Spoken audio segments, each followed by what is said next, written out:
And he can play high, he can play fast, he can chip, he can hack. So there's a lot more unpredictability and you actually have to go to the court knowing that. So when you go to the court playing against Steve Miller, you kind of know what he's going to do. 34 straight wins. Novak Djokovic's record is gone. That is the stunning reality Jannik Sinner created at the 2026 Italian Open. Tennis legends spent years treating Djokovic's Masters 1,000 streak like a locked vault. Sinner did not pick the lock. He smashed the door off its hinges. Do you believe we are watching the start of a new tennis empire, or has Sinner simply caught fire at the perfect moment? Stay with us because the numbers behind this historic run are almost ridiculous. Hit subscribe right now and let's uncover how the quiet Italian turned the Masters Tour into his private playground. Jannik Sinner has never acted like the loudest man in tennis. He does not walk into press conferences hunting for dramatic headlines. He rarely starts public fights, attacks opponents, or treats every victory like a Hollywood audition. Yet his racket has become brutally loud. Before Rome, the famous record for consecutive victories at ATP Masters 1,000 tournaments belonged to Novak Djokovic. The Serbian icon won 31 straight Masters matches during his breathtaking 2011 season. That campaign remains one of the greatest displays of dominance tennis has ever witnessed.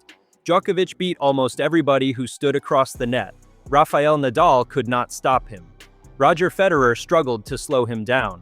The tour watched one man turn elite tournaments into weekly demonstrations of power, movement, nerve, and control. For 15 years, nobody passed that mark. Plenty of champions had the weapons. Several players enjoyed hot streaks. Others collected Masters trophies across different seasons. However, winning more than 31 consecutive matches at this level requires something almost unreasonable. Think about the opponents involved. Masters tournaments regularly feature nearly every healthy star from the top of the rankings. There are no soft 7-match journeys through weak fields. A champion might face a dangerous young player on Tuesday, a former Grand Slam finalist on Thursday, and a world number 2 during the weekend. One bad serving day can finish the run. A twisted ankle can erase months of progress. Even one inspired opponent can destroy the entire record before dinner. Sinner somehow kept surviving every test. His streak began at the Paris Masters in October 2025. From there, he captured Indian Wells, Miami, Monte Carlo, Madrid, and Rome. 6 consecutive Masters titles fell into his hands. Calling that impressive almost feels insulting. The Italian did not merely win scattered events while avoiding the biggest names. He marched across indoor hard courts, outdoor hard courts, slow clay, faster clay, windy conditions, packed stadiums, and hostile home pressure. Different surface, same ending. His 32nd straight Masters victory arrived against Andrei Rublev in the Rome quarterfinals. Sinner won 6-2, 6-4, and officially moved beyond Djokovic's previous mark of 31. Rublev is not some nervous qualifier who wandered onto the wrong court. He is a major hitter with enough power to punish short balls and rush almost anyone. On that day, though, Sinner made him look trapped inside a match with no exit. That was the moment history changed. Some players would have delivered a giant speech afterward. They might have reminded everyone about the record, the critics, the pressure, and the sacrifices. Sinner offered something colder. "I don't play for records, I play just for my own story," he said on court. That answer sounded humble, but it also carried a warning. Sinner was basically telling the tour that he broke Djokovic's record without making it his main target. Imagine being one of his rivals and hearing that. The man has just destroyed a 15-year standard, yet apparently he was only writing another page in his personal story. Very comforting, gentlemen. Perhaps the rest of the locker room can send him a polite request to stop writing. Naturally, breaking the record was not enough. Sinner defeated Daniil Medvedev in the semi-final and Casper Ruud in the final, pushing the streak to 34 consecutive Masters victories. 34 matches, 6 titles, 3 surfaces. Almost no mercy. This is where the story moves beyond a hot run. Sinner has built a level of week-to-week control that once appeared reserved for the big three. Federer made excellence look elegant. Nadal turned physical suffering into an art form. Djokovic made opponents feel as if the court had become smaller around them. Now Sinner is creating his own version. His game does not always look theatrical. There is no endless sliding celebration, no speech after every important point, and no demand for the crowd to worship him. Instead, he stands close to the baseline and begins taking time away. First comes the clean return. Next arrives the deep ground stroke. Suddenly, his opponent is defending 3 meters behind the baseline, while Sinner looks like he is completing a calm training drill. That contrast makes the damage even harsher. Sinner's face often appears relaxed while the player on the other side is fighting for oxygen, space, and basic emotional stability. His record run included 5 wins over Alexander Zverev. Sinner did not lose a single set in those meetings. Read that again. Zverev is a major champion, an established top player, and one of the strongest servers in the game. Across 5 matches during this streak, he could not take one set from Sinner. Tomas Machak managed to win a tiebreak set. Benjamin Bonzi also stole one through a tiebreak. Medvedev captured another set in Rome. Those were the only 3 sets Sinner dropped across the entire 34-match Masters run. That statistic is absurd. Winning 34 straight matches already demands rare consistency. Dropping only 3 sets while doing it changes the conversation completely. Sinner was not crawling through deciding sets every afternoon. Most opponents were being removed in straight sets before they could create real tension. Under normal circumstances, one Masters title can define a player's season. 2 might turn that season into a major success. 3 would place someone among the dominant names of the year. Sinner won 6 in succession. Paris started the march.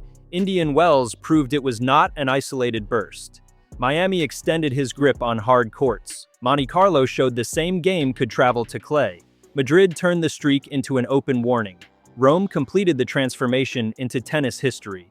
Each tournament brought a different problem.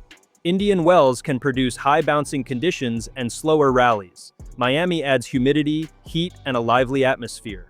Monte Carlo demands patience and movement on clay. Madrid's altitude makes the ball fly. Rome can become physical, emotional, and tactically exhausting. Sinner solved every puzzle. More importantly, Rome delivered several records inside one extraordinary week.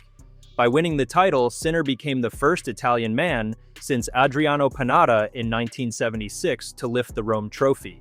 50 years of waiting ended in front of his home supporters. Picture that pressure. Every camera followed him. Each victory increased national expectation. Italian fans did not merely want a strong performance. They wanted history completed on their court.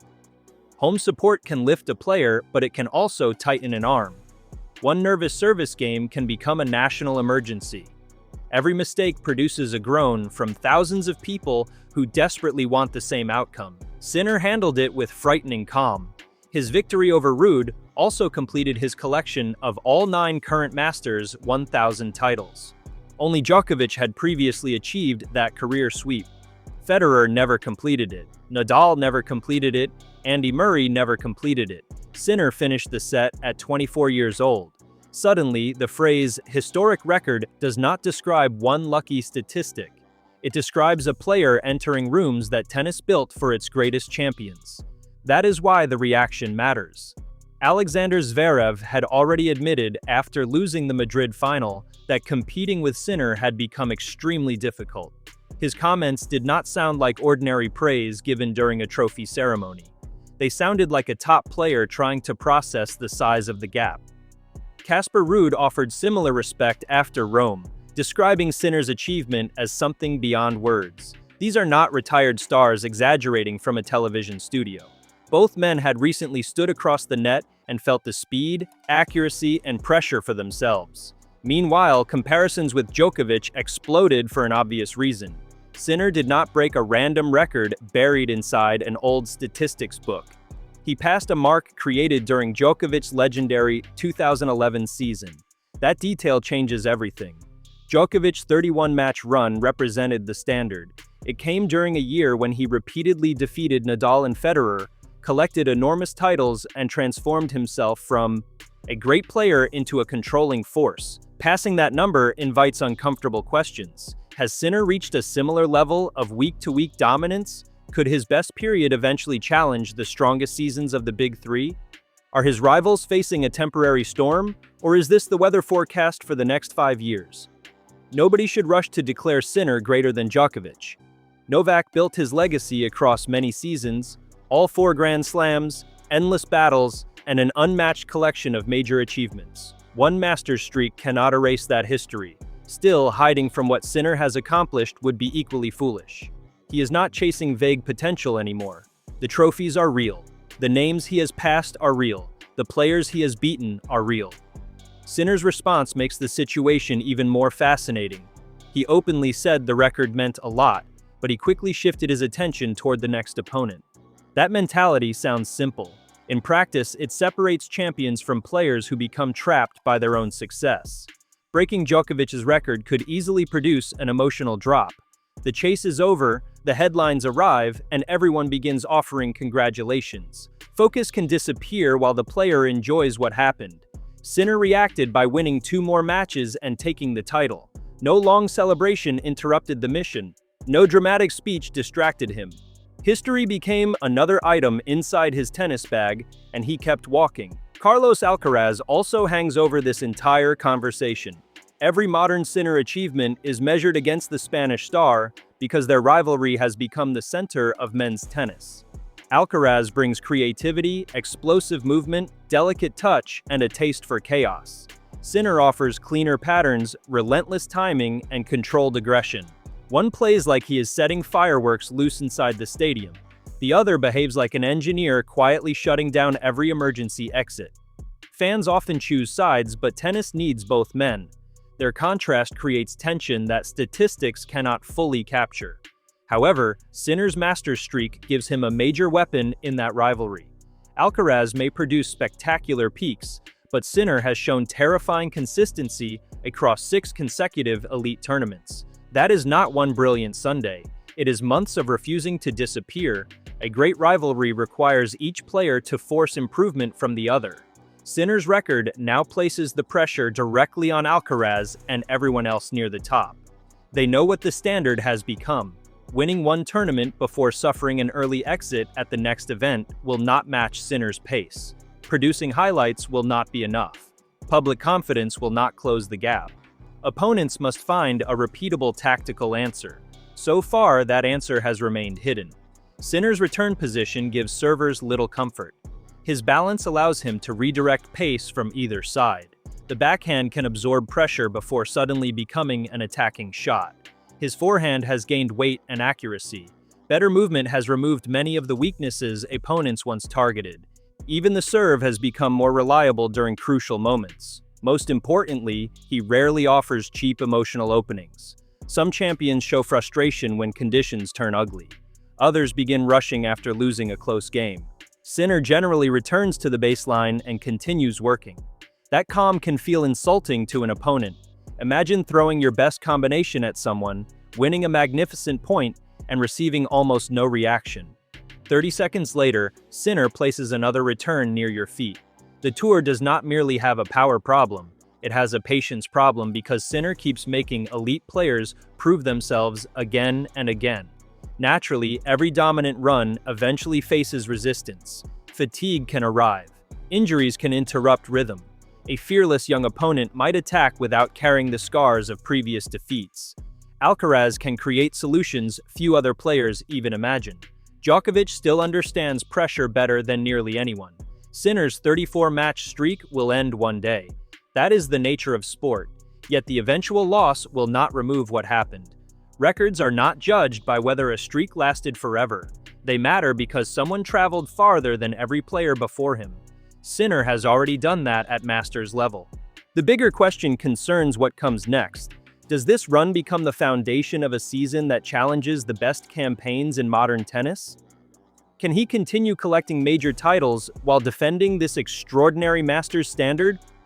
Will opponents develop new patterns, or are they already falling behind? Pressure will now change shape. Earlier, Sinner was chasing history. From this point forward, he owns the number everybody else wants to end. Crowds will arrive expecting dominance. Commentators will examine every difficult set. One defeat may be described as a crisis simply because winning has become normal. That is the cruel joke attached to greatness. Success raises expectations until excellence looks ordinary. If Sinner wins in straight sets, people shrug. Should he need 3 sets? Questions begin. Lose one match, and suddenly somebody announces that the empire is collapsing. The reaction may be unfair, but it is also proof of how far he has traveled. Average players are allowed average days. Historic champions are treated as breaking news whenever they appear human. In my view, the most frightening part is not the number 34. His attitude after reaching it should concern every rival more. Sinner did not speak like a man who had completed his life's work. He spoke like someone who had finished Thursday's assignment. That hunger creates dynasties. Records can sometimes emerge from favorable draws or one exceptional month. This streak survived 6 tournaments, major opponents, different continents, changing surfaces, and enormous public pressure. Nothing about it was cheap. Perhaps tennis legends cannot believe how quickly Sinner reached this level because the old hierarchy seemed untouchable. Federer, Nadal, and Djokovic trained fans to view their records as monuments. New players were supposed to admire them from a respectful distance. Sinner has stopped admiring. He is climbing those monuments with a racket in his hand. 34 consecutive Masters victories now belong beside his name. 6 straight titles confirm the scale of the takeover. A complete Golden Masters collection at 24 shows that this journey may still be near its beginning. Tennis wanted its next dominant force. It may have created something even more dangerous. A champion who breaks historic records, barely smiles, and immediately asks who he plays tomorrow. Jannik Sinner has passed Novak Djokovic's famous Masters mark, completed all 9 titles, and made 6 straight elite tournaments look painfully simple. Now I want your final verdict. Is Sinner building a legacy that can eventually stand beside the big 3, or will Alcaraz and the rest of the tour stop this takeover? Drop your opinion in the comments right now. Hit like if this record stunned you, subscribe for the next breaking tennis story, and turn on notifications so you never miss the drama. The old record has fallen. The fight over tennis history has only started.